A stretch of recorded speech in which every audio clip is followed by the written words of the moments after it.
Breaking this hour, we are awaiting the fate of Huawei's top executives Meng Wanzhou. She's back in the courtroom again at this hour. Reports that she has agreed to wear an ankle monitor. The CFO of the Chinese cell phone giant was arrested in Vancouver on December 1st, accused of dodging U.S. sanctions on Iran and defrauding financial institutions into helping her do it. But now the attention has shifted to yet another smartphone maker giant, Apple. In a preliminary injunction, a Chinese court has banned the sale and importation of a whole tranche of Apple's recent iPhone models. They're on your screen right now, everything from the 6X to the 8 Plus to the 10. Now, it's a win for chipmaker Qualcomm, who's been in a patent dispute with Apple since, 2017? But while Apple has filed an appeal and is pursuing all legal options, it is simply a question that we want answered. Is it over source code and the patent issue, or is China trying to show the world its trade war weaponry? MarketWatch tech editor Jeremy Owens has his ear to the ground in Silicon Valley, where Apple and Intel are both based. And we bring up Intel, of course, because Qualcomm has accused Apple of stealing its source code to share with rival Intel, and that the court in China just gave this round to Qualcomm. This is pretty serious for Apple, is it not, to have its phone sales banned, even older phones? What's your reaction? What are you hearing in Silicon Valley? Well, it doesn't seem to be that huge of a deal for Apple at this moment, because they are older phones. Some of those they don't even still sell, right? Like one of those is the iPhone X. They've already replaced that with the iPhone XS and XS Plus, and they're not even selling the X anymore. So it may not be that big of a deal. And when you think about the Chinese market, you're mostly going for the top layer, the absolute richest of the rich, who want the newest, best thing. So it's not going to be that big of a deal. And inside China, they are still selling these. They are still available on Chinese websites. They are still there.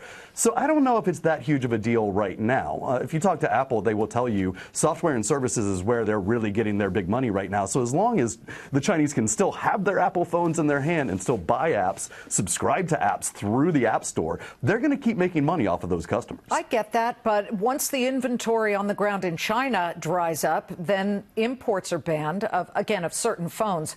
I just would worry if I were Tim Cook, thinking this may be a problem, that we're shut out. And this is maybe just the beginning of being shut out of the world's largest consumer market. Well, that's the issue. Is this the first step to a big blockade put on by China, potentially as a response to what's going on with Huawei, right? And I think that's what Apple is probably behind the scenes right now with contacts in China, because Apple's gone to China. Tim Cook's gone to China. They have a good relationship there. True. So I would imagine that Apple is behind those scenes right now, seeing, is this one thing they're doing? Is this one court out in, and this is kind of a tiny, intermediate-sized court. Is this one court doing something? Or is this China starting a retribution period that is aimed at Apple? And that's the question that Apple wants answered, and that's the question that actually has the biggest problem that could face Apple. Well, let's talk about Meng Wanzhou. She's right now this Huawei executive who was arrested on the ground in Canada at the U.S. officials' request. She is a star in China, and the Chinese are furious. They really don't like this. They're furious at the Canadians, probably not really happy with the U.S. on this. They're accusing her, the United States officials, of trying to do an end run around U.S. sanctions against Iran.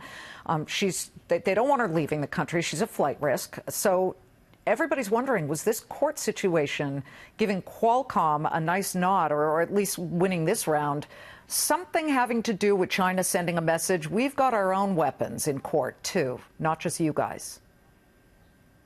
It could be. It also could be getting back good with Qualcomm. Remember, China actually blocked a Qualcomm acquisition of NXP. And even after the truce was put forth by U.S. and China, they said, OK, now we'll look at the NXP acquisition again, which Qualcomm had already dropped. They had already said, if we're not going to get it okayed in China, we're not going to get this done. They had dropped the acquisition. It had been past the year. So it could be two birds with one stone here, a chance to go after Apple and show it's unhappy with Huawei and a chance to get back in Qualcomm's good graces. And Qualcomm is a Huawei supplier. So it could be that they see a chance here with something that's been on the books and possible for years. I mean, this Apple versus Qualcomm lawsuit is not something new that they just decided to jump on. It's been around for more than a year now. So it could be a chance where China saw, a chance to get rid of two birds with one stone and went ahead and did it. And we have no idea how long lasting or, how permanent that is. Jeremy, keep talking to your sources and then come talk to us again. Thank you so much. Thanks for having me, Liz. Jeremy Owens of MarketWatch.